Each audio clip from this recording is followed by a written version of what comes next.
Kita kan belajar setiap hari ya, tapi pernah kepikiran nggak gimana sih sebenarnya proses belajar itu terjadi? Nah, kali ini kita akan bedah tuntas teori kognitif sosial, sebuah ide yang keren banget yang mengubah cara kita ngelihat proses belajar. Dan ini nggak cuma soal di sekolah aja. Kebanyakan dari kita mungkin diajarin buat belajar dari kesalahan. Gagal, coba lagi. Jatuh, ya bangun lagi. Tapi gimana kalau saya bilang cara belajar yang paling efektif itu justru dengan nggak perlu bikin kesalahan sama sekali? Gimana kalau ternyata ada jalan pintasnya? Oke, belajar dari pengalaman sendiri itu penting banget malah. Tapi kalau kita cuma ngandelin itu aja, wah lama banget prosesnya. Teori kognitif sosial ini nunjukin ada cara lain yang jauh lebih cepat, yang sering banget kita lupain. Coba deh bayangin seekor tikus di dalam labirin. Dia nyobain semua jalan buntu sampai akhirnya nemu jalan keluar. Nah, itu pandangan lama soal belajar. Proses coba-coba yang capek banget. Tapi teori kognitif sosial bilang kita ini bukan tikus. Kita bisa ngelihat orang lain yang udah tahu jalannya, dan kita tinggal ikutin aja rute tercepat mereka. Itulah hebatnya belajar secara sosial. Jadi, apa nih kunci dari jalan pintas ini? Simple banget, mengamati. Ini dia kekuatan super pertama kita dalam belajar, dan kita bakal lihat seberapa dahsyat kekuatannya. Pikirin deh gimana anak kecil bisa ngomong atau pakai sendok. Kan nggak ada yang ngasih buku manual kan? Mereka cuma lihat, tiru, dan belajar. Mereka bisa nyerap hal-hal rumit cuma dengan ngamatin orang di sekitar mereka.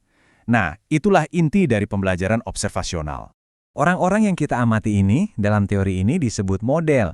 Dan model itu bisa siapa aja loh, orang tua, guru, teman, atlet idola kamu di TV, atau bahkan karakter fiksi di film. Siapapun yang nunjukin sebuah perilaku, itu bisa jadi model buat kita. Oke, jadi kita belajar dengan meniru. Tapi apa kita cuma niru aja kayak robot? Ya nggak gitu juga. Disinilah bagian kognitif, alias cara berpikir dari teori ini masuk. Apa sih yang sebenarnya kejadian di kepala kita pas lagi ngamatin? Ini nih, ide yang benar-benar ngubah segalanya. Belajar itu nggak selalu kelihatan dari luar. Kamu bisa loh nguasain skill baru tanpa gerak sama sekali. Kenapa? Karena proses belajarnya itu terjadi di dalam pikiran kamu, jauh sebelum kamu nunjukin lewat tindakan. Contoh gampangnya gini deh, pas kamu nonton acara masak di TV. Kamu lihat chefnya, kamu rekam langkah-langkahnya di otak, kamu ngerti resepnya. Sebenarnya, saat itu juga kamu udah belajar cara masaknya. Nah, soal kamu mau masak beneran atau enggak minggu depan, itu urusan lain. Itu cuman tindakan, bukti dari pembelajaran yang udah kejadian di kepala kamu. Pikiran kita ini juga yang nentuin motivasi. Jadi kita nggak cuma belajar gimana caranya, tapi juga mutusin, mau nggak ya aku lakuin ini? Kita mulai pasang target, kita bayangin hasilnya nanti gimana, dan yang paling penting, kita nanya ke diri sendiri, aku bisa nggak ya? Nah, keyakinan sama kemampuan diri sendiri ini, atau yang disebut efikasi diri, itu ibarat bensinnya yang bikin kita gerak. Oke, kita udah punya dua kepingan puzzle nih, belajar dari orang lain, dan proses di dalam pikiran kita. Sekarang, kita bakal lihat gimana semua ini nyambung jadi satu gambaran besar yang dinamis. Nah, ini dia jantung dari teori kognitif sosial. Belajar itu bukan jalan satu arah. Ini adalah interaksi konstan, kayak tarian yang nggak pernah berhenti, antara tiga elemen utama. Tiga elemen itu adalah, pertama, ya, diri kita sendiri. Semua pikiran, perasaan, dan keyakinan kita. Terus yang kedua, lingkungan kita, maksudnya orang-orang dan tempat di sekitar kita. Dan yang ketiga, perilaku kita, apa yang benar-benar kita lakuin. Ketiga faktor ini tuh terus-menerus saling ngaruhin satu sama lain dalam siklus yang disebut determinisme timbal balik. Contohnya gini, kamu percaya ini dari diri kamu kalau kamu bisa sukses di rapat. Karena percaya, perilaku kamu jadi lebih percaya diri. Nah, karena kamu pede, lingkungan kamu misalnya rekan kerja jadi ngerespons positif. Respons positif itu, malah nguatin lagi keyakinan awal kamu tadi. Muter terus kan? Semuanya nyambung? Terus buat apa kita tahu semua ini? Nah, ini bagian paling kerennya. Teori ini ngasih kita kendali. Kalau kita paham cara kerjanya, kita bisa jadi sutradara buat proses belajar kita sendiri. Coba deh perhatiin, makin kita dewasa, kita kan nggak cuma reaktif aja sama dunia. Kita mulai secara sadar bikin target, ngecek udah sampai mana, terus benerin kalau ada yang salah. Nah, kemampuan buat jadi manajer buat diri sendiri inilah yang namanya regulasi diri. Dan ini salah satu skill paling penting dalam hidup. Dan ini tuh bukan cuma teori ngawang-ngawang loh. Ini bisa banget diterapin. Contohnya di kelas. Guru yang baik itu nggak cuma ngasih tahu cara nyelesain masalah, tapi dia nyontohin langsung. Itu kan belajar dari observasi. Mereka juga nyemangatin murid buat bikin target-target kecil, biar muridnya percaya sama kemampuannya. Itu motivasi. Dan mereka juga nyiptain kelas yang tenang, karena mereka tahu lingkungan yang baik bakal ngebentuk pikiran dan perilaku yang baik juga. Itu pengaruh timbal balik. Kena semua kan? Oke, halo semua, selamat datang lagi. Pernah nggak sih Anda kepikiran kenapa kadang-kadang ngasih hadiah atau hukuman itu kayaknya nggak ada efeknya sama sekali? Kita semua pasti pernah ngalamin kan? Kita udah muji seseorang tapi perilakunya nggak berubah. Kita kasih konsekuensi, tapi kok kayaknya nggak mempan? Nah, di sini kita bakal bongkar sama-sama teka-teki itu. Oke, kita langsung aja ke intinya ya. Pertanyaannya kan sebetulnya simpel. Kenapa sistem yang kelihatannya sederhana banget, lakuin hal baik dapat hadiah, lakuin hal buruk dapat hukuman, seringkali malah nggak jalan? Sebenarnya apa sih yang kurang? Jawabannya, ternyata jauh lebih menarik dari sekedar reaksi otomatis. Ini dia nih kuncinya, sebuah konsekuensi, mau itu nilai A atau omelan, itu baru benar-benar ngaruh kalau orang yang nerima paham hubungan sebab akibatnya. Kalau seorang siswa dapat nilai bagus tapi dia nggak tahu persis apa yang bikin dia sukses, ya hadiah itu jadi sia-sia buat kedepannya. Dia jadi bingung apa yang harus diulang. Jadi yang paling penting itu bukan hadiahnya, tapi pemahaman di baliknya. Nah, kalau kesadaran adalah kuncinya, itu artinya kita harus ngintip sedikit ke dalam pikiran manusia. Disinilah kita bergeser dari cuma ngeliatin perilaku ke usaha buat ngertiin keyakinan.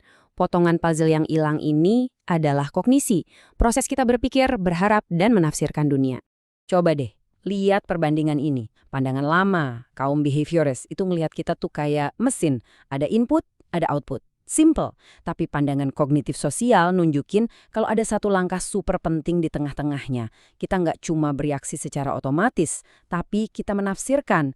Kita mikir, kalau aku lakuin ini, kayaknya nanti bakal kejadian itu deh. Nah, pergeseran dari reaksi otomatis ke interpretasi sadar inilah yang mengubah segalanya.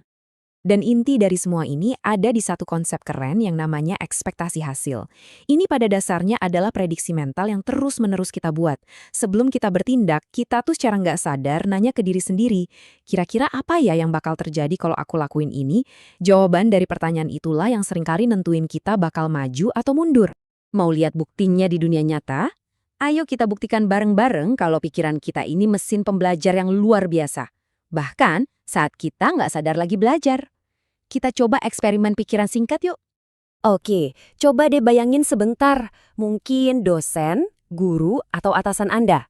Coba ingat-ingat, dia kidal atau bukan? Biasanya pakai sepatu model apa? Ada cincin nikah nggak di jarinya? Sering bawa tas kerja ke kelas? Anda mungkin kaget sendiri sama apa yang Anda tahu. Nah, kalau tadi Anda bisa jawab salah satunya, selamat. Anda baru aja ngebuktiin poin utamanya. Nggak ada kan yang pernah ngasih Anda nilai atau bonus cuma karena memperhatiin hal-hal itu? Otak kita secara alami nyerap informasi, terus-menerus membangun model tentang dunia di sekitar kita. Ini namanya pembelajaran kognitif murni yang terjadi tanpa perlu hadiah dari luar. Dan ini nyambung ke ide yang keren banget. Kita tuh nggak harus ngalamin sesuatu sendiri buat belajar. Kita bisa belajar cuma dengan ngamatin orang lain. Ini namanya belajar dari pinggir lapangan, atau kalau istilah teknisnya, pembelajaran perwakilan. Bentuk pertamanya namanya penguatan perwakilan. Gampangnya gini, waktu kita lihat orang lain sukses atau dipuji karena ngelakuin sesuatu, otak kita langsung nyatet, oh, itu berhasil buat dia. Kayaknya bisa berhasil juga buat aku. Ini contoh yang pas banget. Anak ini nggak perlu menang kontes dulu buat belajar strateginya. Dia cukup mengamati, terus dia membentuk ekspektasi kalau kostum penyihir itu resep kemenangan, dan dia mengubah perilakunya tahun depan. Itulah penguatan yang dia alami hanya dengan melihat orang lain. Nah, tentu aja ada juga kebalikannya. Kalau penguatan perwakilan itu ngedorong kita buat niru, hukuman perwakilan ini fungsinya kayak rambu peringatan. Kita ngelihat orang lain kena batunya, dan kita jadi belajar apa yang sebaiknya dihindari. Ini contoh klasik banget di kelas. Gurunya nggak perlu ngukum setiap siswa satu persatu. Cukup hukum satu orang di depan umum, dan itu udah ngirim pesan yang super kuat ke semua orang. Siswa lain jadi belajar dari kesalahan temannya tanpa harus merasakan hukumannya sendiri. Efisien banget kan? Itulah kekuatan hukuman perwakilan. Oke, sekarang kita masuk ke bagian yang menurut saya paling mind-blowing. Gimana kalau motivator terkuat itu bukan sesuatu yang terjadi, tapi justru sesuatu yang tidak terjadi? Gimana bisa ketiadaan justru mengubah segalanya? Coba deh pikirin lagi, gimana mungkin ketiadaan sebuah peristiwa malah punya efek nyata ke tindakan kita? Jawabannya ada di kekuatan ekspektasi yang udah kita bangun dari awal. Ini penjelasannya. Coba bayangin, Anda udah kerja keras setahun penuh, ngarep banget dapat promosi, promosinya nggak datang. Rasanya gimana? Kayak dihukum kan? Ketiadaan hadiah yang kita harapkan itu terasa seperti hukuman. Sebaliknya, coba bayangin, Anda ngelanggar aturan dan cemas banget bakal ketahuan. Tapi ternyata Anda lolos. Rasanya gimana? Lega banget kan? Rasanya kayak dapat hadiah. Nah, ketiadaan hukuman yang kita harapkan itu terasa seperti penguatan. Jadi, setelah semua teori ini, apa gunanya buat kita? Kenapa ngertiin peran kognisi, ekspektasi, dan pengamatan ini penting banget di kehidupan kita sehari-hari? Mau itu sebagai guru, orang tua, manajer, atau bahkan buat diri kita sendiri. Ini dia rangkumannya. Pertama, kalau ngasih hadiah atau hukuman harus jelas alasannya. Kedua, sadari kalau ekspektasi itu motivator yang super kuat. Ketiga, ingat kalau kita semua adalah contoh bagi orang lain dan kita juga terus belajar dari mereka. Dan terakhir, jangan pernah remehkan kekuatan dari sesuatu yang tidak terjadi. Efeknya bisa sama kuatnya. Pernah nggak sih, kalian sadar kalau pas kecil, cara kalian ngomong di telepon itu niru banget gaya orang tua? Atau tiba-tiba, kok pakai celetukan yang sama persis kayak sahabat kalian? Nah, itu semua bukan kebetulan loh. Hari ini kita bakal ngulik soal kekuatan modeling. Sebuah proses belajar yang dahsyat dan seringkali nggak kita sadari, yaitu belajar hanya dengan mengamati orang lain. Jadi kenapa sih kita ini peniru yang ulung? Apa yang bikin kita, apalagi anak-anak, jago banget meniru apapun yang mereka lihat? Jawabannya ternyata jauh lebih dalam dari sekedar kebiasaan. Di baliknya itu ada prinsip psikologis yang fundamental banget tentang gimana otak kita memang dirancang untuk belajar dan beradaptasi dengan cara meniru. Nah, konsep kuncinya itu disebut modeling. Ini adalah cara paling dasar kita belajar hal-hal baru. Mulai dari cara kita megang sendok pas masih bayi, sampai gimana kita bersikap waktu rapat penting pas dewasa, semua itu kita pelajari dengan ngeliatin orang lain. Dan yang lebih keren lagi, ternyata ada penjelasan biologisnya loh. Para ilmuwan nemuin yang namanya neuron cermin di otak kita. Neuron ini bakal aktif bukan cuma pas kita ngelakuin sesuatu, tapi juga pas kita melihat orang lain melakukannya. Jadi seolah-olah otak kita itu lagi gladi bersih cuma dengan nonton aja. Keren kan? Oke, terus dari siapa aja kita belajar lewat pengamatan ini, dan gimana caranya? Yuk kita bedah satu-satu, dimulai dari siapa sih yang kita sebut sebagai model. Jadi, pada dasarnya, ada dua tipe model utama. Yang pertama itu model langsung. Ini orang-orang beneran di sekitar kita, keluarga, guru, teman-teman. Terus yang kedua, ada model simbolis. Nah, ini bisa siapa aja, dari karakter di film favorit kalian, pahlawan di buku, sampai YouTuber yang kalian tonton setiap hari. Dan percaya deh, pengaruh keduanya itu sama-sama kuat. Kita ambil contoh paling gampang deh, di sekolah. Teman sebaya itu, pengaruhnya gede banget sebagai model langsung. Mereka bisa mencontohkan kebiasaan belajar yang bagus, tapi di sisi lain, mereka juga bisa mencontohkan perilaku yang kurang baik. Pengaruh mereka itu nyata banget. Terus, apa aja sih yang kita pelajari? Jawabannya, hampir segalanya. Mulai dari keterampilan fisik yang paling dasar, kayak nyisir rambut atau senam, terus keterampilan akademis kayak cara mecahin soal matematika, sampai ke hal yang lebih kompleks kayak gimana cara berinteraksi, cara berdebat, bahkan apa yang harus kita takuti. Tapi, ini dia. Modeling itu kan kayak pisau bermata dua. Ada sisi baiknya, tapi ada juga sisi gelapnya. Sekarang, mari kita lihat sisi lain dari modeling ini lewat sebuah eksperimen klasik yang, jujur aja, cukup bikin merinding. Kita bakal bahas salah satu studi paling terkenal dalam psikologi, eksperimen boneka Bobo dari Albert Bandura. Studi inilah yang pertama kali menunjukkan betapa mudahnya perilaku agresif bisa dipelajari hanya dengan menonton. Gimana sih eksperimennya? Sederhana banget, tapi hasilnya, wow! Jadi gini, pertama, sekelompok anak prasekolah dibagi jadi beberapa grup. Terus, satu grup disuruh nonton orang dewasa yang mukulin dan riakin boneka tiup bernama Bobo. Grup yang lain nonton orang dewasa yang main dengan tenang. Nah, bagian puncaknya, setiap anak kemudian ditinggal sendirian di ruangan itu sama si boneka Bobo. Kira-kira apa ya yang bakal mereka lakuin? Dan hasilnya, benar-benar mencengangkan. Anak-anak yang sebelumnya nonton adegan kekerasan itu nggak cuma meniru perilaku agresif si orang dewasa, tapi mereka justru jadi lebih agresif. Mereka bahkan nemuin cara-cara baru buat nyerang si boneka. Ini nunjukin kalau agresi itu bukan cuma ditiru, tapi benar-benar meresap ke dalam perilaku mereka. Oke. Ini emang kedengarannya agak suram ya. Tapi ini memunculkan satu pertanyaan penting. Kalau hal seburuk agresi bisa ditiru semudah itu, gimana dengan kebaikan? Bisa nggak sih kekuatan yang sama kita pakai untuk menyebarkan hal-hal positif? Jawabannya, Tentu aja bisa. Kita harus ingat, modeling itu cuma alat, netral. Sama kuatnya untuk menularkan agresi, ia juga sama kuatnya untuk mengajarkan perilaku prososial, tindakan-tindakan positif seperti berbagi, dermawan, dan saling menolong. Nah, buat buktiin ini, ada eksperimen lain yang nggak kalah menarik. Jadi, anak-anak nonton orang dewasa yang lagi main game dan menangin banyak token.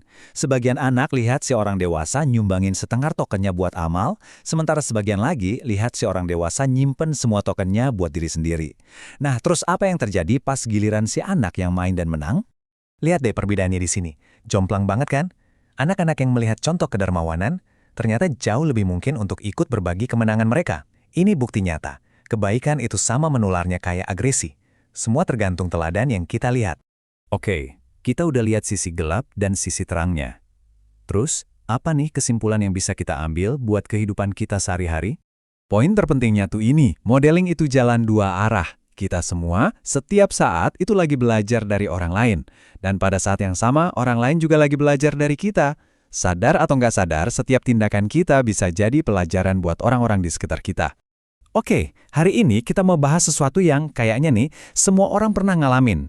Kenapa ya kadang-kadang kita sukses banget, tapi seringnya malah gagal waktu kita nyoba belajar cuma dari nonton orang lain? Pernah ngerasain nggak sih? Kamu nonton video tutorial masak, langkahnya udah diikutin satu persatu, bahannya sama persis. Tapi hasilnya? Gosong. Atau mungkin pas lagi ngerakit perabotan, di video kelihatannya gampang banget. Pas dicoba sendiri, kok malah jadi karya seni abstrak yang miring-miring? Kenapa bisa begitu ya? Kita kan sering banget ya dengar istilah monkey see, monkey do, atau lihat dan tiru. Konsepnya tuh kedengeran simple banget. Seolah-olah belajar itu ya cuma soal niru apa yang kita lihat. Tapi kalau emang segampang itu, kok kue kita masih aja gosong? Kenyataannya, dan ini ada sainsnya loh, proses belajar dari ngelihat itu jauh lebih rumit dari sekedar niru. Jadi gini, supaya sebuah skill atau pengetahuan benar-benar nempel di otak kita, cuman dengan ngamatin, ternyata ada 4 syarat penting yang harus dipenuhi. Anggap aja ini kayak resep rahasia. Kalau satu bahan aja kurang, ya hasilnya nggak bakal sempurna. Nah, kita bakal kupas tuntas keempat bahan ini. Tapi sebelum kita mulai ngeracik resepnya, ada satu hal yang super penting yang harus kita bahas dulu. Si kokinya. Dalam konteks belajar, koki ini adalah orang yang kita amati. Atau kalau dalam istilah psikologi disebut model atau panutan. Nah, ternyata nggak semua panutan itu sama. Siapa yang kita pilih buat ditiru itu punya pengaruh besar banget ke kepengaruhan kita. Nah, ini yang menarik. Penelitian nunjukin kalau otak kita itu ternyata pemilih banget loh. Kita nggak asal niru sembarang orang. Kita itu secara alami lebih gampang niru orang yang kita anggap kompeten. Contohnya, atlet profesional yang lagi di puncak karirnya. Kita juga cenderung niru mereka yang punya status atau kekuasaan, kayak seorang pemimpin atau ahli di bidangnya. Dan yang mungkin paling kuat nih, kita paling gampang belajar dari orang yang kita rasa mirip sama kita. Entah itu usianya, gendernya, atau latar belakangnya. Inilah alasan kenapa ngelihat teman sebaya berhasil, itu rasanya lebih memotivasi daripada ngelihat seorang jenius yang kayaknya jauh banget dari jangkauan kita. Oke, kita udah milih koki yang pas. Sekarang, waktunya kita masuk ke dapurnya dan bongkar resep rahasianya. Ini dia inti dari pembahasan kita. 4 bahan utama, 4 syarat mutlak yang harus ada supaya proses belajar dari ngeliatin orang bisa benar-benar berhasil. Jadi ada 4 langkah, perhatian, retensi, reproduksi, dan motivasi. Ini fondasinya. Yuk kita bedah satu persatu. Bahan pertama, perhatian. Ini kelihatannya sepele ya, tapi sering banget jadi biang kerok kegagalan. Gini deh, kamu nggak bakal bisa belajar kalau kamunya nggak merhatiin bener-bener. Bayangin aja, ada guru sains lagi nunjukin eksperimen di depan kelas. Kalau muridnya malah ngelamun atau ngobrol, ya jelas saja mereka bakal ketinggalan detail-detail pentingnya dan gak akan bisa niru. Jadi, kuncinya adalah fokus ke apa yang benar-benar penting. Bahan kedua adalah retensi, atau kemampuan buat nginget apa yang udah kita perhatiin. Jadi, gak cukup cuma ngeliat, kita harus bisa nyimpen informasinya. Disinilah otak kita butuh jembatan keledai. Contoh yang paling keren itu gimana pelatih renang ngajarin gaya punggung yang gerakannya rumit. Mereka nggak cuma bilang lakuin kayak gini, tapi mereka ngasih label yang gampang diingat. Ayam pas lengan diangkat, pesawat pas direntangin, dan tentara pas masuk ke air. Kata-kata simple ini tuh cara yang jenius banget buat ngubah gerakan fisik yang kompleks, jadi informasi yang gampang disimpan dan diingat lagi sama otak kita. Lanjut, bahan ketiga, reproduksi motorik. Nah, ini adalah momen di mana teori ketemu sama kenyataan. Kamu mungkin tahu persis apa yang harus dilakuin, tapi pertanyaannya, apa badan kamu bisa ngelakuinnya? Contoh klasiknya itu kayak ngucapin huruf R yang geter dalam bahasa Spanyol. Kayak di kalimat R con R cigaro.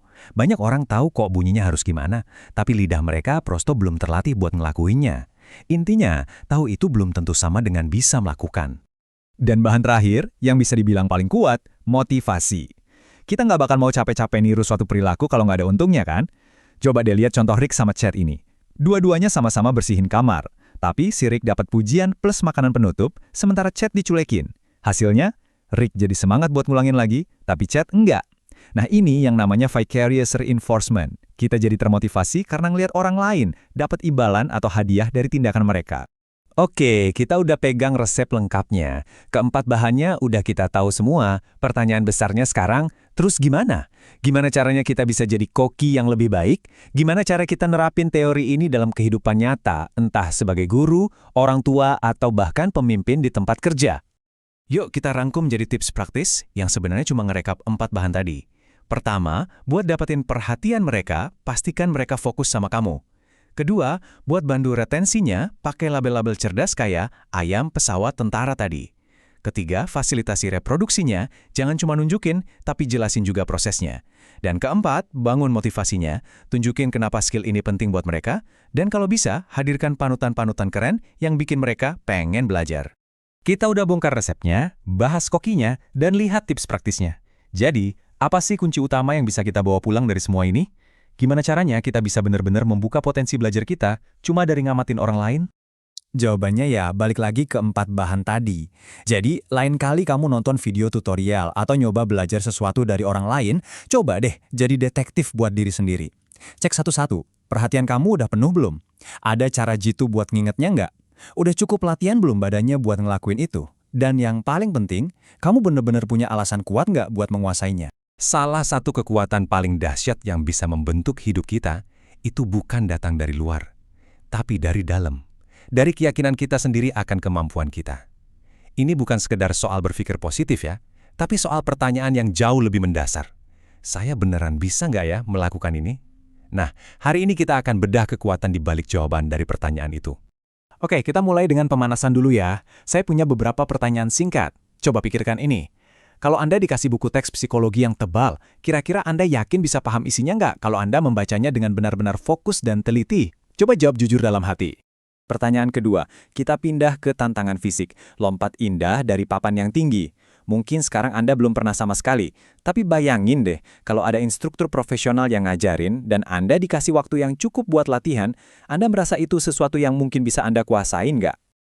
Oke, pertanyaan terakhir, dan ini agak ekstrim. Bisakah Anda jalan di atas bara api tanpa alas kaki dan nggak terbakar? Nah, saya tebak, sebagian besar dari kita bakal langsung jawab, wah nggak mungkin lah. Perasaan naluriah itu, intuisi yang langsung tahu di mana batas kemampuan kita, nah itulah persis apa yang mau kita bahas.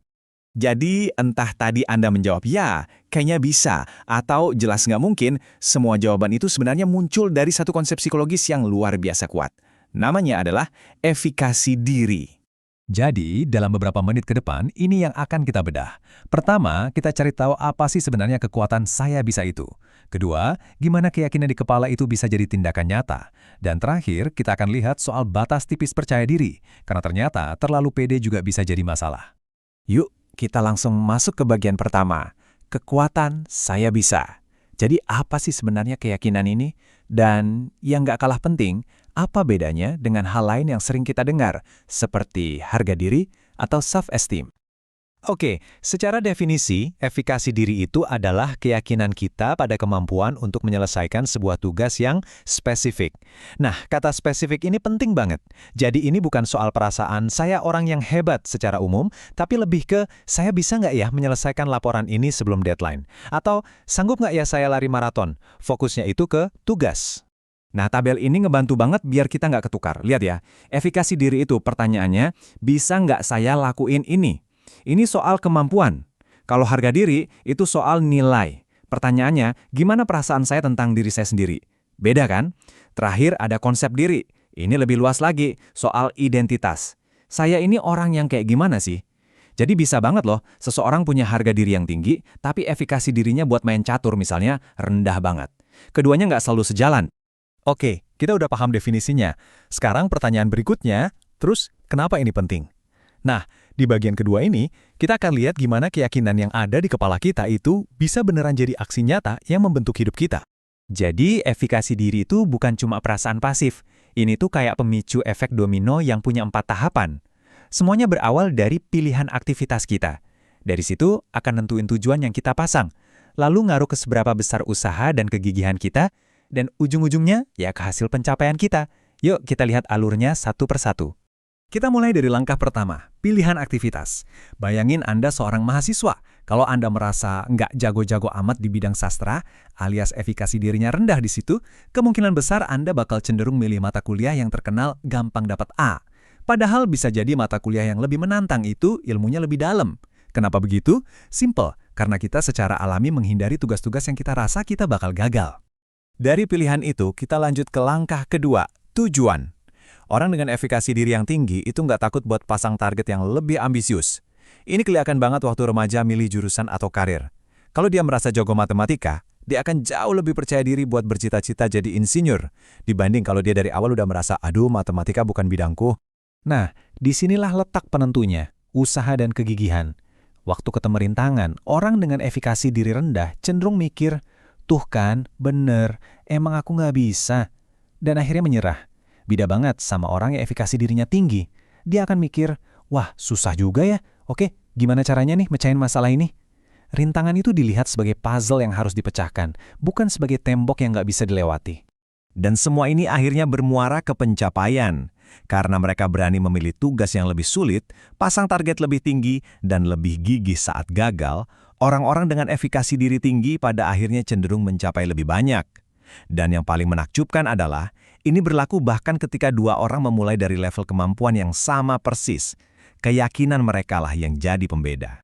Ini membawa kita ke bagian terakhir yang menurut saya paling menarik, tentang meniti batas percaya diri. Pertanyaannya, apakah lebih percaya diri itu selalu lebih baik atau ada batasnya? Jawabannya adalah ternyata ada titik idealnya. Sedikit terlalu percaya diri itu malah bisa jadi bagus loh, bisa jadi pendorong buat kita keluar dari zona nyaman dan mencoba hal-hal baru.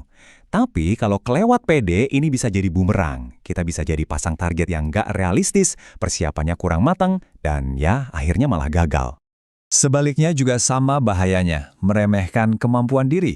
Coba lihat contoh ini, ada seorang siswi dapat nilai C pelajaran sains dari guru yang terkenal killer, pelit nilai banget. Dia bisa aja langsung menyimpulkan, oh fix, aku emang nggak bakat sains. Padahal bisa jadi nilai C dari guru itu setara dengan nilai A di kelas lain.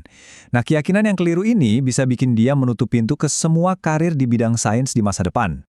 Jadi apa intinya? Tujuannya bukan kepercayaan diri yang buta, tapi kesadaran diri yang akurat.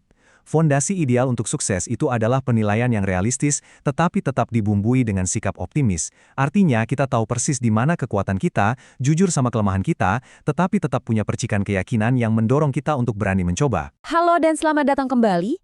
Hari ini kita akan membahas sesuatu yang kelihatannya sederhana, tapi dampaknya luar biasa. Yaitu kekuatan dari sekedar percaya kalau kita bisa sukses. Siap? Yuk, kita mulai. Pasti pernah ya. Kita semua pernah ada di posisi itu. Lagi ngerjain tugas yang berat, entah di sekolah, di kantor, atau proyek pribadi, terus tiba-tiba ada suara kecil di kepala yang bilang, kayaknya ini mustahil deh, nggak bakal bisa. Nah, ternyata perasaan gue bisa itu ada istilah psikologisnya loh, efikasi diri. Intinya ini adalah keyakinan internal kita, suara yang melawan keraguan tadi dan bilang, tenang, ini bisa diatasi. Ini bukan cuma soal positive thinking ya, tapi keyakinan nyata pada kemampuan kita untuk bertindak dan mencapai sesuatu. Dan bagian terbaiknya, efikasi diri itu bukan bakat lahir. Anggap aja ini kayak otot, atau kalau mau lebih keren, sebuah superpower. Makin sering dilatih, ya makin kuat. Jadi, semua orang bisa punya ini. Oke, pertanyaannya gimana cara kita ngebangun otot keyakinan ini? Menurut penelitian, ada 4 sumber utama yang membentuk efikasi diri kita. Coba kita bedah satu persatu ya. Ini dia sumber yang paling nampol. Nggak ada yang bisa ngalahin perasaan berhasil setelah mencoba sesuatu. Setiap kali kita sukses menyelesaikan sebuah tugas, sekecil apapun itu, kita lagi ngasih bukti ke diri sendiri kalau kita mampu. Kemenangan-kemenangan kecil inilah yang kau ditumpuk, jadi fondasi keyakinan yang kokoh banget. Wah, lihat deh contoh ini. Keren banget. Ini Sofia. Dia mencatat kemajuan latihan perkaliannya setiap hari. Lihat grafiknya yang terus naik. Setiap batang yang lebih tinggi, itu adalah bukti nyata kemenangannya. Dia bisa lihat sendiri kalau dia makin jago. Nah, visual seperti inilah yang secara langsung membangun keyakinannya untuk nggak takut sama soal-soal yang lebih susah nanti. Sumber kedua datang dari ngeliatin orang lain berhasil. Waktu kita lihat seseorang yang kita anggap mirip sama kita, entah itu teman sekelas, rekan kerja, sukses ngerjain sesuatu, otomatis otak kita mikir, kalau dia aja bisa, jangan-jangan gue juga bisa.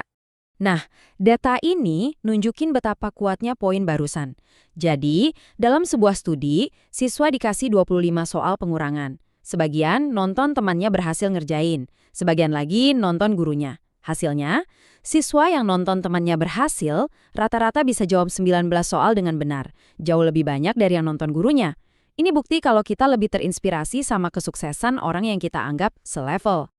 Yang ini adalah soal kekuatan kata-kata. Waktu ada orang yang kita percaya dan hormati bilang kalau mereka percaya sama kemampuan kita, itu bisa jadi suntikan semangat yang luar biasa buat efikasi diri. Dorongan verbal itu beneran punya kekuatan. Coba deh perhatikan kalimatnya. Simple kan? Ini bukan pujian basa-basi kayak, kamu kan pintar. Tapi ini adalah dorongan yang spesifik dan fokus pada usaha. Memberitahu seseorang kalau mereka punya kapasitas untuk berhasil lewat kerja keras, itu jauh lebih efektif untuk membangun keyakinan jangka panjang. Dan yang terakhir, sumbernya datang dari dalam diri kita sendiri, dari tubuh dan perasaan kita. Jantung berdebar, tangan keringetan, rasa cemas. Seringkali kita langsung mengartikan sinyal-sinyal ini sebagai pertanda kita bakal gagal, kan? Nah, ini dia kuncinya. Yang penting itu bukan perasaannya, tapi gimana kita mengartikannya. Kita bisa belajar untuk mengelola stres dan melihat rasa gugup itu bukan sebagai rasa takut, tapi sebagai energi dan excitement untuk menghadapi tantangan. Ini bisa mengubah segalanya. Oke, kita udah tahu dari mana datangnya keyakinan. Sekarang kita masuk ke bagian yang paling seru. Gimana cara kita secara aktif membangunnya sehari-hari. Ini dia, toolkit dasar untuk Anda. Coba perhatikan, setiap langkah ini nyambung langsung ke 4 sumber yang tadi kita bahas. Menetapkan tujuan jangka pendek, itu menciptakan pengalaman berhasil. Melacak kemajuan, ya seperti Sofia tadi. Menemukan panutan, itu pengalaman perwakilan. Dan mengelola emosi, ya untuk mengatasi sumber keempat. Lengkap. Dari semua strategi ini, ada satu yang menurut saya paling praktis dan berdampak besar, yaitu menetapkan tujuan dengan cara yang benar. Ada sebuah kerangka kerja yang populer dan sangat berguna untuk ini, namanya tujuan SMART. Anda mungkin udah pernah dengar soal ini, tapi coba kita lihat dari kacamata membangun keyakinan. Kerangka SMART ini pada dasarnya mengubah tujuan yang tadinya terasa besar, abstrak, dan bikin takut menjadi serangkaian langkah yang jelas dan bisa dicapai. Sempurna banget buat menciptakan kemenangan-kemenangan kecil itu. Jadi, ayo kita bedah singkat. Tujuan Anda itu harus spesifik, jelas apa yang mau dicapai, lalu terukur, gimana cara tahu kalau Anda sudah berhasil, terus harus dapat dicapai, realistis, nggak muluk-muluk, tentu harus relevan, kenapa ini penting buat Anda, dan terakhir, terikat waktu, ada deadline-nya. Setiap komponen ini dirancang biar kita punya peta yang jelas menuju sukses. Selama ini kita fokus ke diri sendiri ya, tapi efikasi diri Anda itu nggak berhenti di diri Anda. Keyakinan kita itu punya efek domino, apalagi kalau kita punya peran sebagai pemimpin, guru, atau bahkan orang tua. Coba deh lihat perbandingan yang kontras banget ini. Guru yang percaya sama kemampuan mengajarnya, perilakunya bakal beda jauh sama guru yang enggak. Mereka pasang target lebih tinggi buat muridnya, lebih gigih waktu muridnya kesulitan, dan akhirnya menciptakan lingkungan belajar yang jauh lebih positif. Keyakinan mereka itu nular. Dan prinsip ini berlaku di mana saja, di tim kerja atau organisasi manapun. Pemimpin yang percaya diri bisa memimpin, akan menginspirasi kepercayaan di seluruh timnya. Mereka nggak takut mencoba hal baru, dan mereka menciptakan budaya di mana semua orang merasa punya kekuatan untuk berhasil juga. Oke, jadi mari kita tarik benang merahnya. Kita sudah lihat apa itu efikasi diri, dari mana asalnya, gimana cara membangunnya, dan bagaimana keyakinan kita bisa berdampak ke orang-orang di sekitar kita. Kalau cuma ada satu hal yang perlu Anda ingat dari semua ini, inilah dia. Keyakinan pada diri sendiri itu bukan takdir. Ia adalah sesuatu yang kita bangun lewat tindakan, cara kita menafsirkan sesuatu, dan lingkungan kita. Dan itu artinya kendalinya ada di tangan Anda. Kita semua kan pengen sukses ya. Tapi apa sih yang benar-benar bikin orang berhasil? Sering banget kita dengar kuncinya percaya diri aja. Tapi gimana kalau ternyata ada yang jauh lebih powerful dari itu? Jawabannya ternyata bukan cuma soal keyakinan loh, tapi lebih ke sebuah sistem, sebuah skill yang bisa kita pelajari. Yuk kita bongkar bareng-bareng. Pasti sering banget kan dengar nasihat ini? Yang penting percaya diri. Kedengarannya sih bagus, benar. Tapi pertanyaannya, emang itu aja cukup buat kita sampai ke tujuan? Nah, ini dia. Ternyata percaya diri itu penting. Iya, tapi itu bukan pemeran utamanya. Menurut sains, ada satu skill aktif yang jadi kunci sebenarnya. Namanya regulasi diri. Ini bukan soal merasa bisa, tapi soal melakukan sesuatu secara terarah. Oke, jadi regulasi diri itu apaan sih sebenarnya? Yuk kita dalamin konsep ini, karena ini fondasi banget buat mencapai tujuan dengan efektif. Gampangnya gini deh, regulasi diri itu kemampuan buat jadi manajer buat diri kita sendiri. Bener-bener soal ngontrol pikiran, ngerahin kelakuan, dan ngatur emosi secara sadar. Tujuannya, ya biar kita bisa maju terus ke arah yang kita mau. Ini tuh sistem loh ya, bukan sekedar perasaan semangat. Coba deh bayangin, pas lagi belajar atau kerja, pernah nggak sih tiba-tiba sadar pikiran udah ngelantur kemana-mana? Terus, kamu dengan sengaja narik lagi fokus kamu balik ke tugas. Nah, persis di momen itulah regulasi diri lagi bekerja. Terus gimana pas tugasnya udah kelar? Apa kamu sempatin berhenti bentar buat ngasih selamat ke diri sendiri? Mungkin dengan ngopi-ngopi cantik atau nonton sebentar. Nah, itu juga bagian penting dari sistem regulasi diri loh.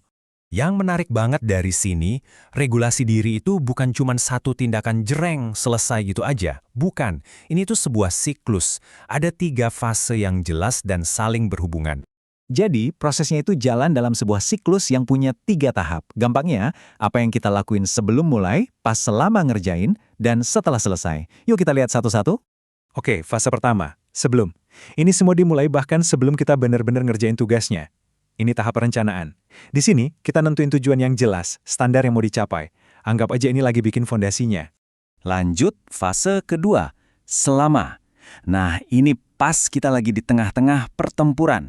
Di fase inilah kita aktif pakai strategi buat jaga fokus, ngelola emosi yang ganggu, kayak rasa bosen atau frustrasi, dan pokoknya terus gerak maju. Ini tahap eksekusinya. Dan yang terakhir, fase ketiga, setelah tugasnya beres. Ini bagian refleksi. Kita lihat lagi, gimana tadi kerjaan gue? Kita evaluasi, terus kita bikin keputusan.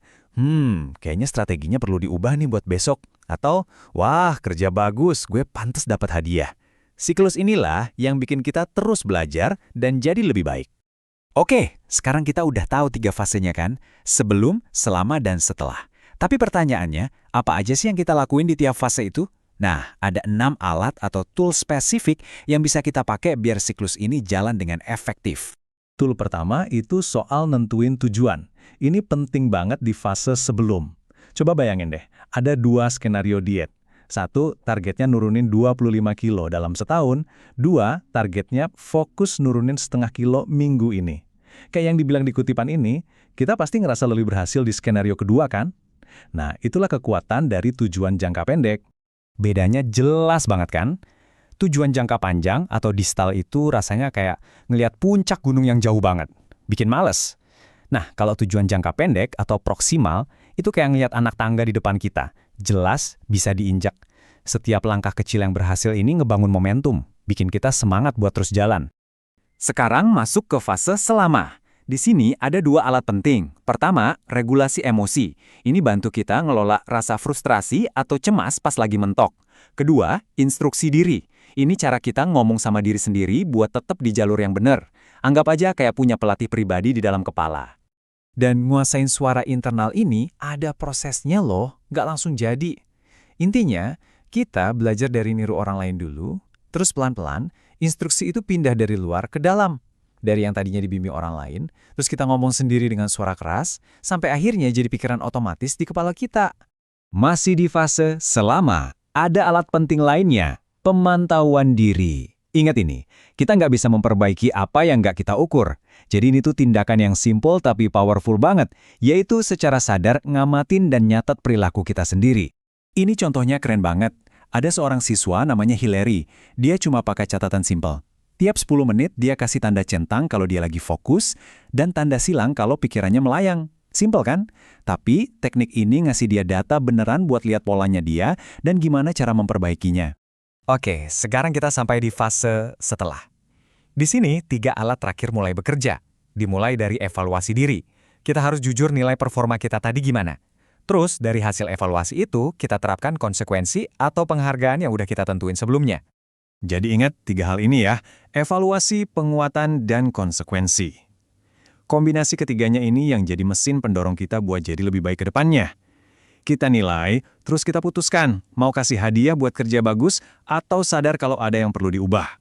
Oke, teorinya udah dapat nih. Sekarang bagian paling pentingnya, gimana caranya kita benar-benar menerapkan ini semua dalam kehidupan nyata. Sebelum mulai, pastiin dulu fondasinya kuat. Pertama, kita harus mampu secara fisik dan mental. Kedua, harus benar-benar termotivasi. Ketiga, punya ekspektasi yang realistis ya. Nggak ada tuh perubahan drastis dalam semalam. Dan yang paling penting, kita harus yakin kalau kita emang bisa ngelakuin perubahan ini. Poin kuncinya adalah, ini semua skill yang bisa dipelajari. Bukan bakat bawaan loh ya. Mungkin prosesnya pelan, bertahap, tapi dengan panduan dan kerangka kerja yang pas, hampir semua orang bisa kok menguasainya. Jadi sabar sama diri sendiri ya. Kebayang nggak sih kalau belajar itu kayak punya superpower? Nah, kabar baiknya superpower ini bisa dipelajari sama semua orang. Mau Anda itu pelajar, mahasiswa, atau bahkan profesional sekalipun. Di sini kita akan bedah rahasianya. Gimana caranya jadi pembelajar yang jauh lebih efektif dengan menguasai satu hal, cara belajar mandiri. Kita semua pasti pernah deh ngalamin ini. Udah berjam-jam baca buku, nonton video materi, tapi pas dites, kok ilmunya kayak hilang gitu aja? Rasanya frustasi banget kan? Tapi gimana kalau saya bilang, ada loh cara buat mengubah itu semua? Ada sebuah kerangka yang bisa membedakan mana belajar yang sia-sia dan mana yang beneran nempel di otak. Oke, yuk kita bedah bareng-bareng. Konsep utamanya itu disebut pembelajaran mandiri, atau kalau bahasa kerennya self-regulated learning. Ini bukan sekedar soal belajar lebih giat ya, tapi tentang belajar dengan lebih cerdas. Coba kita lihat apa sih sebetulnya artinya dan kenapa ini bisa jadi game changer buat cara kita menyerap ilmu. Nah, ini dia definisi dasarnya. Gampangnya gini, pembelajaran mandiri itu artinya Anda yang pegang kendali. Anda yang jadi pilotnya, bukan cuma penumpang. Anda secara aktif mengarahkan, mengatur, dan mengawasi sendiri seluruh proses belajar buat mencapai target yang udah Anda tentukan. Jadi, ini pendekatan yang proaktif banget. Coba deh bayangin kayak gini, daripada cuma jadi penghuni di rumah pengetahuan yang dibangunin orang lain, Anda itu jadi arsiteknya. Anda yang desain fondasinya, Anda yang bangun tembok-temboknya, dan Anda yang mastiin semuanya kokoh. Keren kan?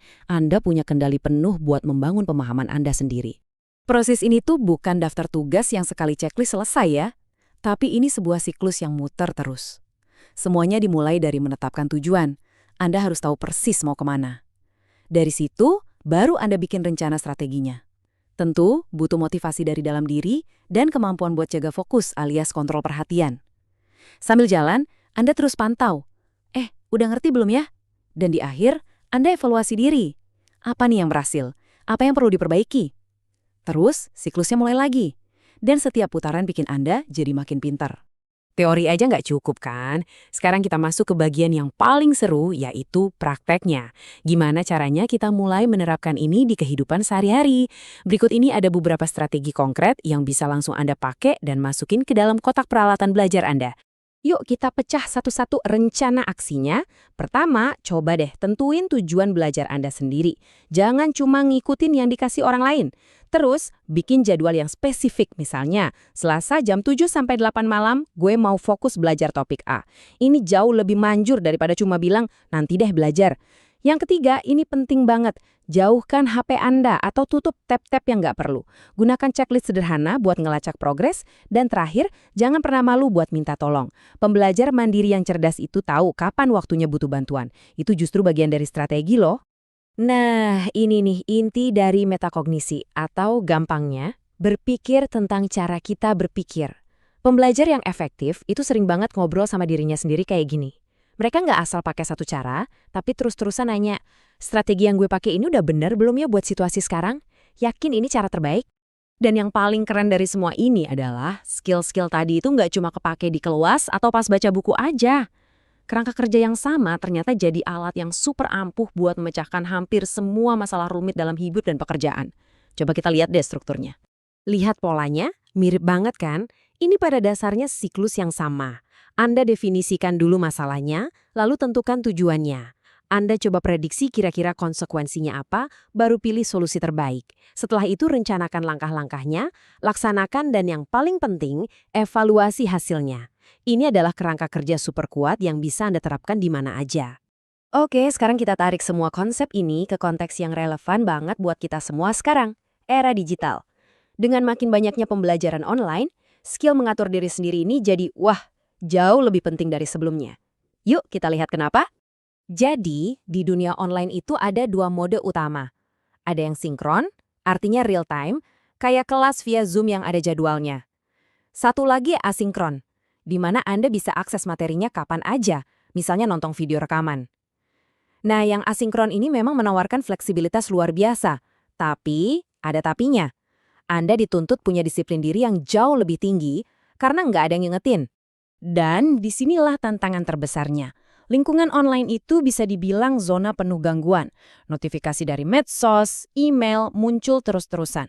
Nggak ada bel sekolah yang ngasih tahu kapan mulai atau berhenti. Semua beban buat nentuin kapan, di mana, dan gimana caranya belajar ada di pundak Anda. Ditambah lagi, kadang kita merasa sendirian, yang bikin motivasi jadi gampang turun. Jadi, poin utamanya di sini adalah, di lingkungan online, tanggung jawab itu geser total ke kita sebagai pembelajar. Andalah yang harus jadi manajer proyek untuk pendidikan Anda sendiri. Anda yang bikin struktur, Anda yang atur waktu, dan Anda yang aktif memantau progres. Semua skill yang kita bahas dari tadi jadi kunci suksesnya di sini. Pada akhirnya, ini dia kesimpulannya. Materi pelajaran bakal terus berubah, teknologi bakal terus berkembang. Tapi, kemampuan untuk mengatur cara belajar Anda sendiri, nah, itulah meta skill yang sesungguhnya. Skill di atas segala skill. Ini adalah kemampuan yang bakal menopang semua proses belajar Anda di masa depan, di bidang apapun. Pernah nggak sih ngerasa frustrasi waktu ngeliat seorang siswa yang tahu persis apa yang harus dilakuin biar sukses, tapi ya gitu, nggak dilakuin? Kalau pernah, Anda nggak sendirian. Ini tantangan yang umum banget dihadapi orang tua dan para pendidik. Nah, di sini kita bakal kupas tuntas kenapa kesenjangan antara niat dan tindakan ini bisa terjadi, dan yang lebih penting lagi, apa sih yang bisa kita lakukan buat menjembatani itu? Oke, coba deh lihat percakapan ini. Familiar banget kan? Orang dewasa nanya, gimana rencanamu? Dan siswa ngejawab, pokoknya belajar lebih giat lagi. Ini tuh kayak lingkaran setan, di mana niatnya sih baik, tapi nggak ada rencana yang jelas gimana caranya. Nah, inilah inti masalah yang akan kita bedah bareng-bareng. So, pertanyaannya, kenapa bisa gitu? Kenapa niat baik buat belajar lebih giat itu seringnya cuma jadi wacana? Jawabannya ternyata jauh lebih kompleks dari sekedar malas, dan ini ada hubungannya sama apa yang sebenarnya terjadi di dalam otak mereka yang lagi berkembang pesat. Nah, buat ngerti akarnya, kita bakal lihat dua hal utama. Pertama, apa yang terjadi di dalam otak remaja, dan kedua, gimana faktor dari luar, kayak budaya dan lingkungan, ikut ngebentuk kemampuan mereka buat ngatur diri sendiri. Jawabannya, sebagian besar ada di sini nih, di dalam otak remaja. Gambar ini nunjukin dua area yang krusial banget. Dua area ini tuh lagi perang hebat selama masa remaja, dan ngertiin dinamika ini adalah kunci buat ngebantu mereka. Nah, yang menarik banget di sini adalah gambaran perang batin itu. Di satu sisi ada korteks prefrontal, si perencana, atau bisa dibilang CEO-nya otak kita.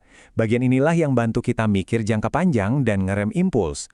Problemnya, bagian ini tuh baru matang pas umur 20-an awal. Di sisi lain ada amigdala, si reaktor emosional. Bagian ini super aktif pas masa remaja. Kerjaannya ngedorong reaksi yang cepat dan emosional. Hasilnya, ya gitu deh, tarik-menarik terus antara aku harus belajar buat ujian minggu depan sama tapi temanku ngajak main sekarang. Tapi tunggu dulu, ini bukan cuma soal biologi loh. Lingkungan juga punya peran gede banget. Coba bayangin deh seorang siswa yang nggak pernah lihat orang dewasa di sekitarnya bikin rencana jangka panjang atau ngelola emosi dengan tenang. Gimana mereka mau belajar caranya? Seperti yang kita lihat di sini, budaya, kondisi ekonomi, dan ada nggaknya panutan, semua itu ngaruh banget ke perkembangan skill penting ini. Oke, jadi kita udah tahu nih kenapanya siswa sering kesulitan. Pertanyaan paling pentingnya sekarang, terus kita bisa ngapain? Gimana caranya kita pindah dari cuma paham masalahnya ke nerapin solusi praktis yang bener-bener ampuh? Yuk, kita geser dari kenapa ke gimananya. Di bagian ini, kita bakal lihat beberapa alat dan strategi konkret yang bisa kita pakai buat ngebantu siswa membangun jembatan di atas jurang regulasi diri mereka. Terus gimana caranya? Ada 2 strategi utama nih. Pertama, kita perlu nyediain struktur dari luar semacam kerangka bantuan, biar mereka tetap di jalur yang benar. Kedua, kita harus secara sengaja ngajarin skill internal yang mereka butuhin buat ngelola emosi dan pikiran yang bisa jadi penghalang. Nah, ini contoh nyatanya dari struktur eksternal. Ini lembar catatan harian yang dipakai seorang siswa bernama Lia. Kelihatannya simple ya, tapi jangan salah, alat kayak gini tuh powerful banget. Ini maksa proses perencanaan, pemantauan, dan evaluasi yang biasanya cuma abstrak di kepala jadi sesuatu yang konkret dan kelihatan mata. Dan gunanya itu lebih dari sekedar biar rapi loh. Alat ini bukan cuma buat nyatet tugas, ini tuh ngelatih otak. Ini bantu siswa buat lihat langsung hubungan antara usaha mereka. Misalnya, oke, aku belajar 30 menit. Dan hasilnya, wah, aku dapat nilai 90 di kuis.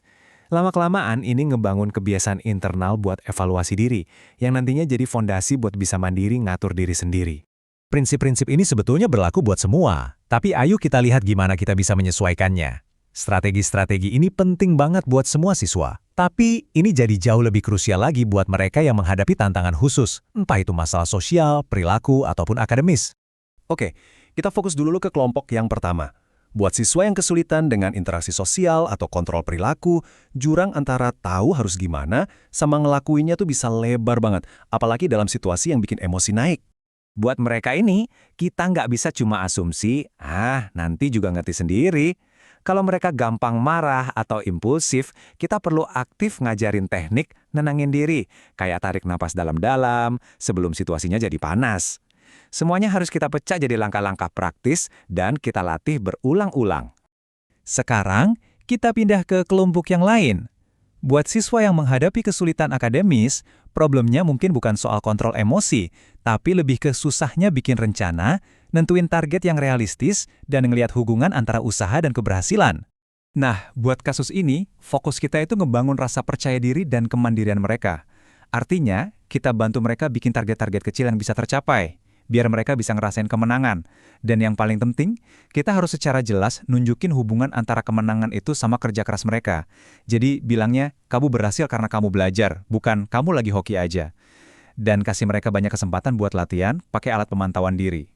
Jadi, inti dari semua ini apa?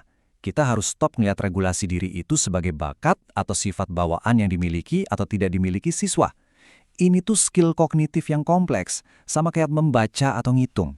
Dan sama kayak skill lainnya, ini bisa dan harus diajarkan, dilatih, dan didukung terus-menerus. Halo semua, pernah nggak sih ngerasa kayak terjebak dalam satu situasi yang itu aja dan susah banget keluarnya?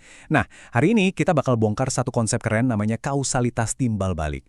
Ini nggak cuma ngejelasin kenapa kita bisa ngerasa stuck, tapi juga ngasih kita kuncinya buat keluar dari lingkaran itu. Kayaknya kita semua pernah ngalamin ya, entah itu pas lagi belajar, di kerjaan, atau bahkan soal kebiasaan sehari-hari. Rasanya tuh persis kayak lari di roda hamster. Lari terus, tapi nggak nyampe-nyampe kemana-mana. Dan yang paling bikin frustrasi, kita ngerasa nggak punya power buat ngubah apa-apa. Nah, seringnya semua itu dimulai dari pikiran kayak gini nih. Ada bisikan kecil di kepala kita yang bilang, udahlah percuma. Gitu kan? Biar lebih kebayang, kita bakal kenalan sama seorang siswi namanya Lori. Kita lihat gimana keyakinan negatifnya itu malah jadi kenyataan yang ngerugiin dia sendiri. Oke, kita langsung masuk aja ya. Kita mulai dari studi kasus si Lori ini, biar kita bisa lihat gimana sih siklus ini benar-benar terjadi di dunia nyata. Oke, kenalan dulu. Ini Lori. Jadi, di kelas IPS-nya Pak Broderick, dia tuh sering banget nggak siap. Bukannya ngerjain tugas atau merhatiin, dia malah asik sendiri sama teman-temannya. Kirim-kiriman kertas, ngobrol, ya gitu deh. Hasilnya udah bisa ditebak, nilainya anjlok. Sebenarnya Pak Broderick udah coba bantu dia loh, tapi setelah beberapa kali usaha, Lori kayaknya nyerah gitu aja. Dia jadi yakin yakinnya kalau dia nggak bakal bisa sukses di kelas itu. Dia ngerasa percuma, dan akhirnya ya dia mulai narik diri. Nah, pertanyaannya, kok bisa sih Lori jadi stuck banget kayak gitu? Apa yang sebenarnya terjadi? Ternyata ada loh sebuah kerangka teori yang bisa ngejelasin ini dengan pas banget. Oke, ini dia intinya. Namanya kausalitas timbal balik. Gini, Ini tuh bukan jalan satu arah, tapi lebih kayak tarian 3 arah yang nggak berhenti-berhenti. Coba bayangin ada segitiga. Nah, setiap sudutnya, yaitu faktor pribadi, perilaku, dan lingkungan, itu saling ngedorong dan narik satu sama lain secara terus-menerus. Coba kita bedah satu-satu ya. Sudut yang pertama itu faktor pribadi. Buat Lori, ini tuh soal keyakinan di dalam dirinya. Pikiran kayak, aku nggak bisa, perasaan nggak mampu inilah, atau kalau dalam psikologi disebutnya efikasi diri yang rendah, yang jadi, ya kayak percikan api yang nyalain lingkaran setan ini. Terus, keyakinan di dalam diri tadi ngaruh ke sudut kedua, perilakunya. Simpel aja, karena dia ngerasa nggak mampu, ya apa yang dia lakuin? Dia jadi ngehindarin tugas. Dia milih ngobrol sama temen, nggak merhatiin guru. Jadi perilakunya itu benar-benar cerminan dari apa yang dia yakini. Dan perilakunya itu tentu aja ngaruh juga ke sudut ketiga, lingkungannya. Gurunya Pak Broderick jadi frustrasi ngelihatnya. Teman-temannya yang lain yang serius belajar mungkin jadi ngejauhin dia. Ironisnya, lingkungan kelasnya jadi nggak asyik buat dia. Ya, gara-gara kelakuannya sendiri. Nah, yang bikin ini serem sekaligus menarik, itu ya ini. Gimana semuanya saling ngunci satu sama lain. Coba lihat tabel ini deh. Lingkungan yaitu gurunya yang mulai cuek, malah bikin perilaku Lari makin parah. Terus perilakunya dia yang jelek di kelas, bikin lingkungan jadi makin gak enak buat dia.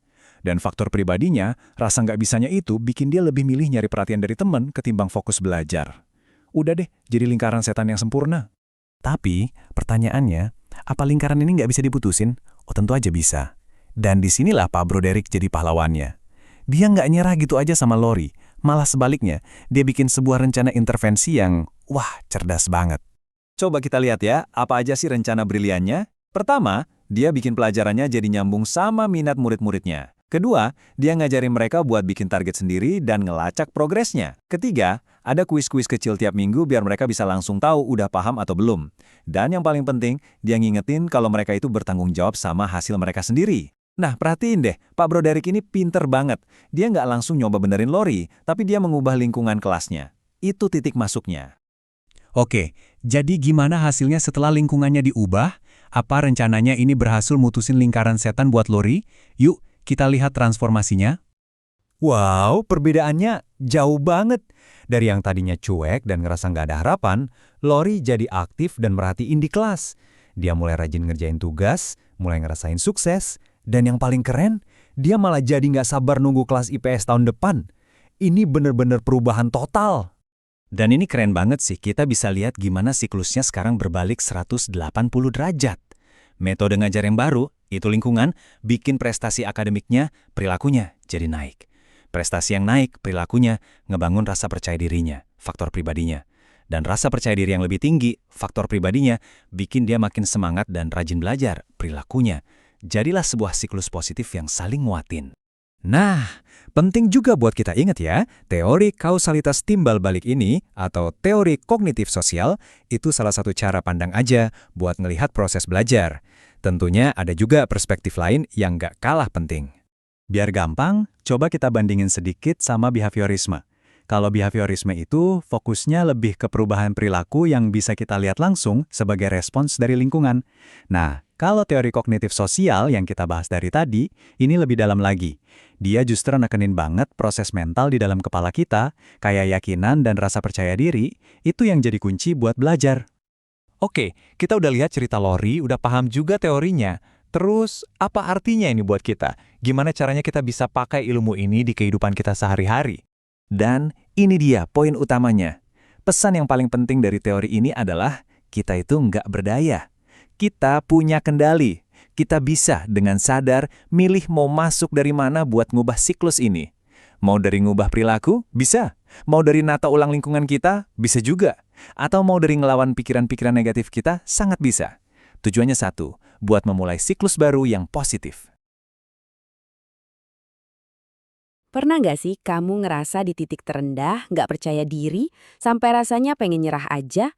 Ternyata ada loh penjelasan psikologis di baliknya. Dan yang paling penting, bukan cuma ngejelasin kenapa kita bisa kehilangan keyakinan, tapi juga gimana caranya kita bisa ngebangunnya lagi. Kita semua pasti pernah ngalamin kan, momen di mana satu tantangan itu rasanya kayak tembok raksasa di depan mata. Terus ada suara kecil di kepala kita yang bilang, kayaknya aku nggak bakal bisa deh. Coba deh kita lihat dua cerita ini. Mungkin relate banget sama kita. Kenalan dulu yuk sama Cody. Nah, Cody ini jago banget di kelas, otaknya encer. Tapi giliran di lapangan basket, dia kesusahan banget. Karena sering diajak teman-temannya, kepercayaan dirinya hancur lebur. Sampai-sampai dia milih buat menghindar sama sekali.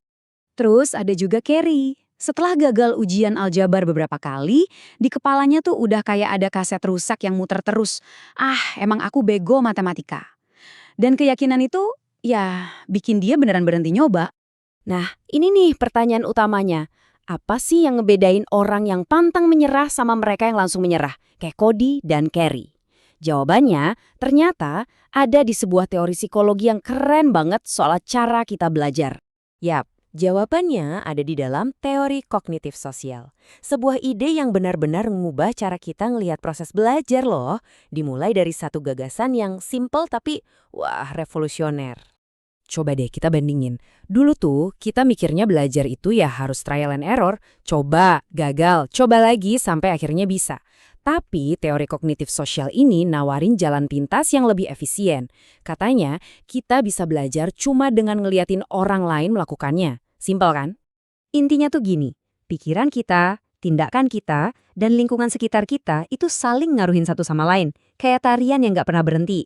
Ini namanya kausalitas timbal balik. Coba deh bayangin kasusnya Carrie lagi. Yakinannya, yaitu pribadinya, kalau dia nggak bisa matematika, itu bikin dia jadi males nyoba. Itu perilakunya. Hasilnya, ya nilainya jelek. Terus mungkin dikomentarin guru, itu lingkungannya, yang ujung-ujungnya malah makin ngeyakinin dia. Tuh kan, bener, aku emang nggak bisa. Nah, ini muter terus. Tapi ternyata nggak sesimpel nonton doang loh.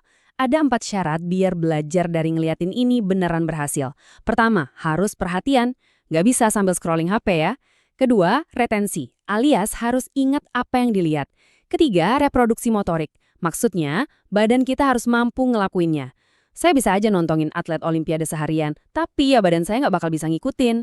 Dan terakhir yang mungkin paling penting nih, motivasi. Harus ada kemauan, harus ada alasan kenapa aku mau ngelakuin ini. Nah, ini contoh yang pas banget buat langkah kedua tadi, retensi atau nginget. Gimana coba caranya nginget gerakan renang yang ribet? Ya dibikin simpel aja. Ayam, pesawat, prajurit. Jauh lebih gampang diinget kan daripada instruksi gerakan otot deltoid sekian derajat. Ini kayak life hack buat otak kita. Oke, jadi kita udah tahu nih, cara kita belajar itu bisa dengan ngeliatin orang. Tapi ada satu faktor kunci di dalam diri kita yang nentuin, kita bakal nyoba apa enggak. Dan itu adalah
oke, jadi kita udah tahu nih, cara kita belajar itu bisa dengan ngeliatin orang. Tapi ada satu faktor kunci di dalam diri kita yang nentuin, kita bakal nyoba apa enggak. Dan itu adalah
Oke, jadi kita udah tahu nih, cara kita belajar itu bisa dengan ngeliatin orang.